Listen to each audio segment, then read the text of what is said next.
Good evening, I'm Jan Matthews. I'm Head of Catering, Cleaning and Waste at Lowcog.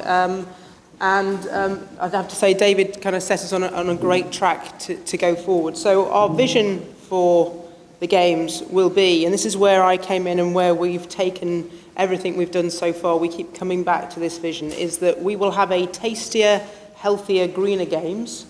We want to enhance everyone's experience of the Games by celebrating the great diversity and quality of British food and delivering it at affordable prices.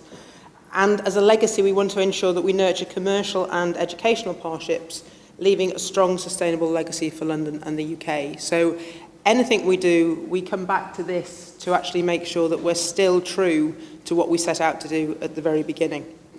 I think the big thing for us, having got that, was to actually then, as David said, to break it down really into bite-sized chunks.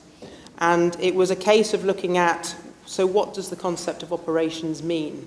When I first arrived, I was given some vast sums of ice. 50,000 tonnes of ice will be needed. It will have to start being made 4 months before we start, otherwise we won't have enough. The vast majority of that ice will be for the horses up at the Equestrian Centre in Greenwich Park. I was told about the tons of bananas and the millions of eggs that we would need just for the Athletes' Village. And in the first kind of 3 months of this job, people were saying to me, "God, you know, how are you doing?" I guess I'm sleeping like a baby. I said, "I'm waking up every 3 hours and I'm crying." and literally, I think that as we've moved forward, through breaking it down into chunks, we've actually got to a point where we understand what we need to do. And I think some of the challenges for us going forward is helping those people who come and work with us, our partners in catering, to get their head around what's needed and to make sure we're not kind of biting too much off. So when we looked, if we take from the vision, we then looked at what the objectives there that we wanted to achieve. And some of the key things for us is we want to absolutely deliver a vibrant choice of food across the Games, everywhere, for spectators, for athletes, for press and broadcast. We have a phenomenal kind of offer within Britain. And within the 5 boroughs, 195 of the countries out of the 205 countries that will be competing are actually represented. So when you talk about great British food, it's really anything from a really great curry down to fish and chips, to jelly deals, to roast beef. There's a whole plethora of stuff that we really want to make sure that we are showing to the world and showing what we can do. And I think the great thing for us was that when the Great British Food Fortnight have now moved to actually be part of the Olympics, so we can celebrate that now across the UK and really get everybody involved. So it's not just if you are within the red line or with actually delivering to the spectators and the food group, the client groups that David talked about, but everyone can start getting really engaged in this now. Part of the other objectives that we had was we wanted to ensure that we had real, vibrant food. This cannot just be another event. This is the event. It's the event for my generation, certainly, from a food offer at a major Games, the biggest peacetime catering operation in the world. The last time we had it in London was 1948. The next time we have it in London is God knows when. I mean, it does appear that it's going to more and more third world countries, or countries who are on the brink of actually coming into main economic development, and it's helping, that infrastructure is helping them get there. So I think for somewhere like London to win this, it's probably could be one of the last times that an established capital city actually gets it for a long time. So I think it's a huge opportunity. And for me, I think we as a catering industry have a real responsibility now to show the world what we can do and leave a great legacy. So part of that objective for us was to really show the vibrancy of the food. We also wanted to make sure that it was also delivered by really well-trained people. So the food is part of it, but we also want to make sure we've got great produce, great quality produce, but delivered by really good, well-trained individuals who actually want to be there and actually show the world what we can do. Having identified those objectives, we then looked at the customer groups, because as David said, we've got 7, but actually within those 7, we've got 205 within the athletes, because there's 205 different countries. There's also 26 different sports. Within press and broadcast, we have everybody from the Japanese Broadcasting Corporation to NBC to the BBC to people out of South Africa, people who come from third world countries, Caribbean, etc., etc. So within all of those, there's smaller subsets of those customer groups who all have their own requirements. If you take the Press and Broadcast Centre, they will be broadcasting 24 hours a day, 7 days a week. So they'll be going out at 1 o'clock in the afternoon. Our time will be breakfast time somewhere. You know, of an evening, they'll be going out and doing a lunchtime report from the games. So all of these different client groups also have subsections, and we really wanted to get into the skin of those subsections to understand what would make it really different for these groups of people.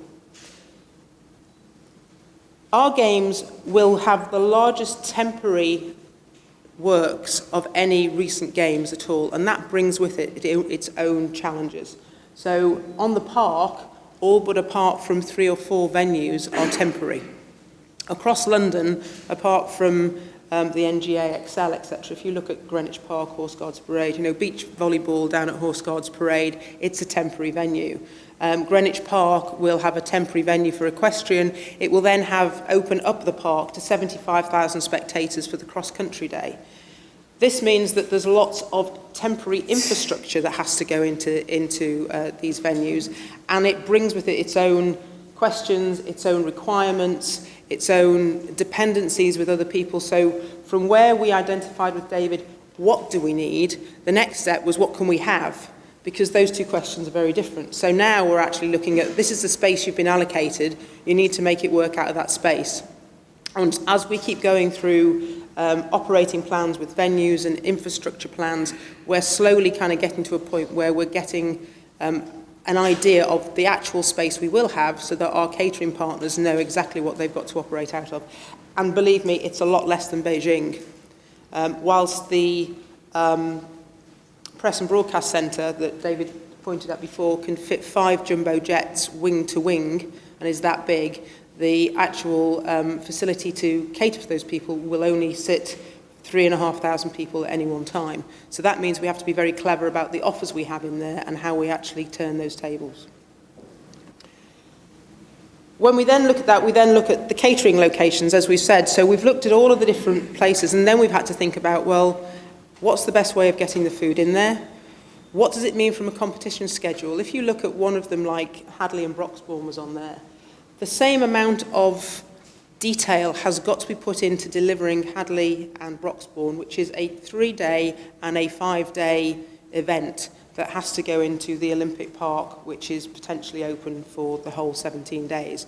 Because for those people who go to Hadley and Broxbourne, that is their Olympics. And there can be no difference between the quality of what they get and the quality of what you're going to get in the park.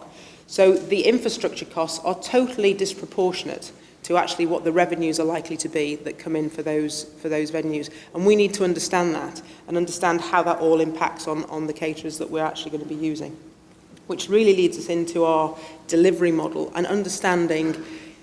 We looked at, if we've got workforce, do we employ someone just to feed workforce? If we've got the Olympic family, which in essence is a hospitality offer, do we just look at that? And actually that was, well, you can't do that, because that would mean that you'd have to have potentially 7 different caterers in each venue.